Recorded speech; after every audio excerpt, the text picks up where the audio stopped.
Austin, who chairs the Select Committee on Judiciary. That bill will ultimately be coming through his committee over the next couple of weeks. Representative Kurtman will be the House handler of Senate Bill 5. I have Mark Richardson, who's the prosecuting attorney for Cole County, and is here for the Prosecuting Attorneys Association.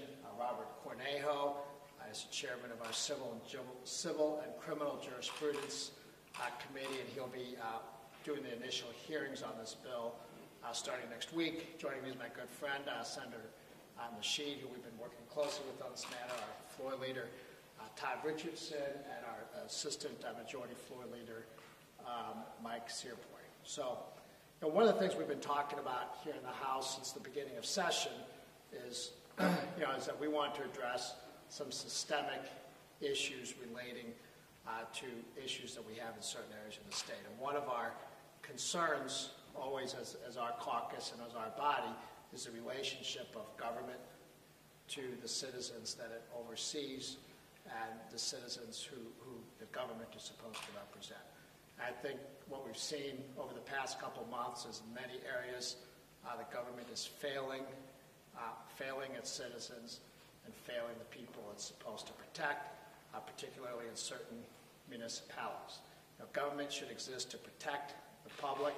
Government should exist for public safety.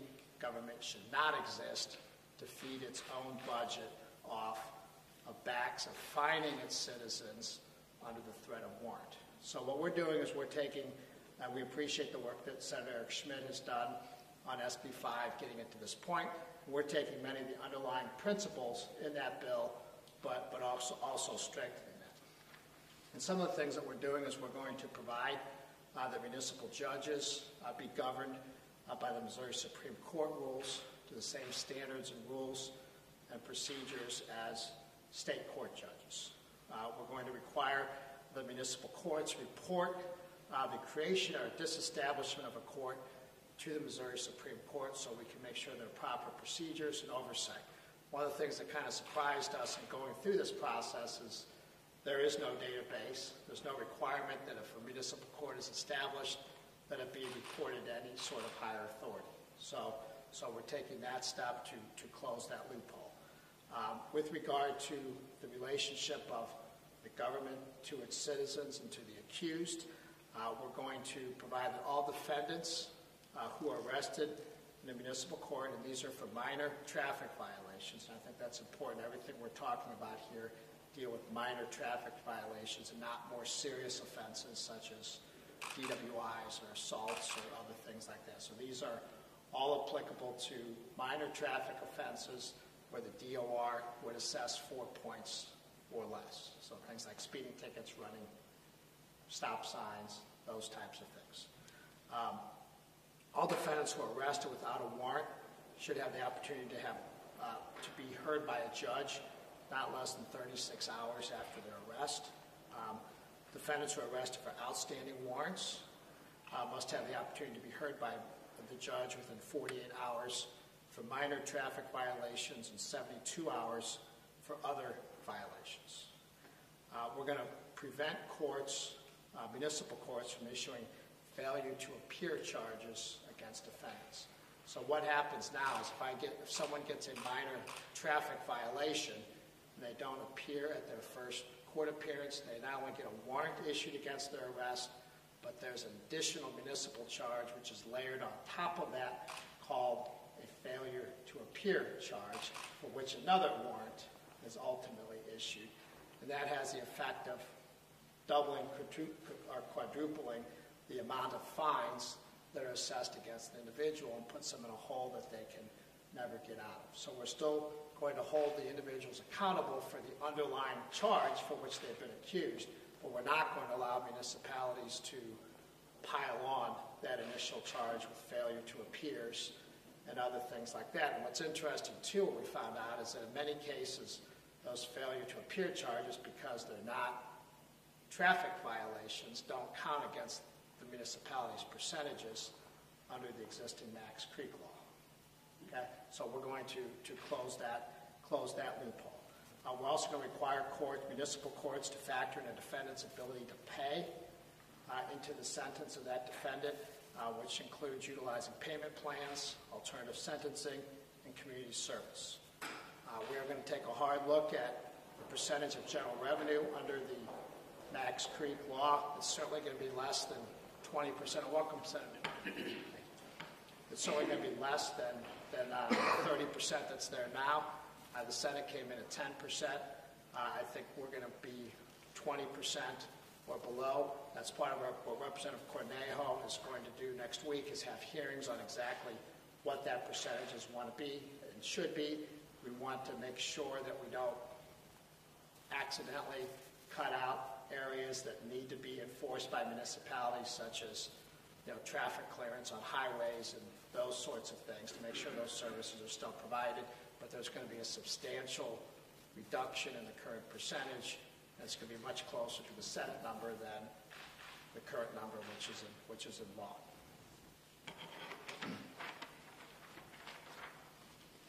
Then, from the accountability standpoint, we're going to close some of the loopholes and the loose language under the existing Max Creek law.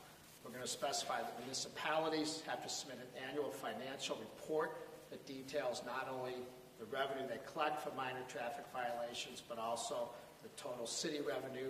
That's going to have to be submitted to the state auditor's office, and it's going to be submitted under the penalty of perjury by a municipality. And we're going to give the state auditor enhanced powers to monitor and enforce compliance of the municipalities, including the power to bring suit against the municipality, intercepting sales tax revenue to equal any excess that a municipality is collecting under the law, and ultimately looking at holding an election to disincorporate the offending municipality if the behavior of that municipality is continuing and flagrant. And then finally, we're going to, two more things. We're going to authorize the Supreme Court to issue conflict of interest policies for those who serve in the multiple roles of judges, prosecutors, and defense attorneys. And then finally, we're going to set out some minimal standards for, if you're going to have a municipal court, what a court ought to do.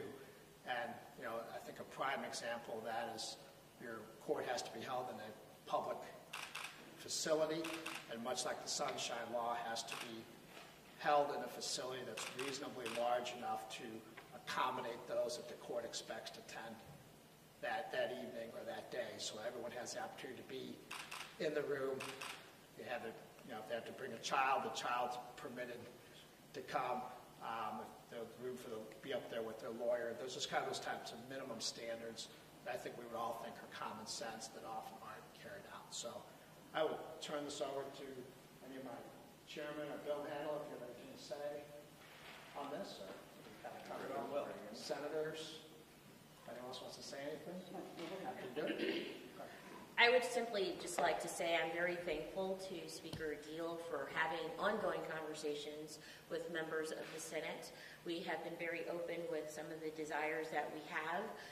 No bill is perfect. However, many of the suggestions that Speaker Diehl and others have come up with are things that I can live with, since I do represent Ferguson and 41 municipalities, and many of them have been designated as municipalities where taxpayers just don't want to drive through.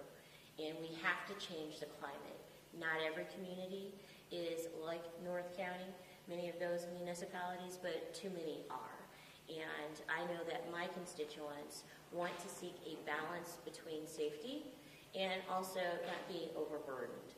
And so this is one pathway to get to that space. And I am very grateful that we are working in a bipartisan manner, which is really important. What I have said to people ongoing, whatever happens in our area, in our region, happens to the entire state. And we have to make sure that people are treated fairly and have a right to become whole again anytime their rights have been infringed upon or their personal lives have because of over-excessive abuse and the need to overtax and burden people, which is just not right, because everyone is just trying to survive in their lives these days. But I'm very grateful to the leadership in the House, and I am glad that we're going to get to a point where we can conference and just really look at what is needed. But again, Speaker Diehl and others on this side have come up with additional ideas I didn't even think about. So I'm grateful for that. And I too would like to just commend Speaker Diehl for all of his hard work and dedication to Senate Bill 5. A lot of my colleagues and many of the organizations who have been on the ground each and every day fighting for change, I can go back and tell them that the ball is rolling with Senate Bill 5. And I am excited and elated to know that we're going to go to conference and get something done here in the Senate for the betterment of those individuals who have been unfairly treated. So again, thank you, the House, and I look forward to working with you all. Thanks. Good, thank you. Anyone else? We'll take any questions. At what point do you think we might see this on the floor? I mean, how many weeks? Well, our plan is I think we should have the language wrapped up today substantially. And then we have a bill hearing process, so I think it's the plan of Representative Cornejo to hear that bill in committee next week. We'll probably get out of committees the week following, and subject to the floor leaders' calendar, hopefully have this thing heard by the middle to end of April and get this to conference. You said the enforcement would include the penalty of perjury. Who would be charged with perjury, like the mayor or the city? Well, whoever the city designates. I mean, it's much like certified accounting statement. When you have a CPA that does an audit, someone's got to provide that information under the penalty of perjury. So yes, you're testing. Here's all the city revenues that we've collected, and you're testing that this is all the money that my courts have collected. The information is really quite meaningless if it's kind of given on a scrap piece of paper and handed to somebody. So we're going to require a formal accounting and a formal document. An individual will be held. Correct. Right. A court official. Correct.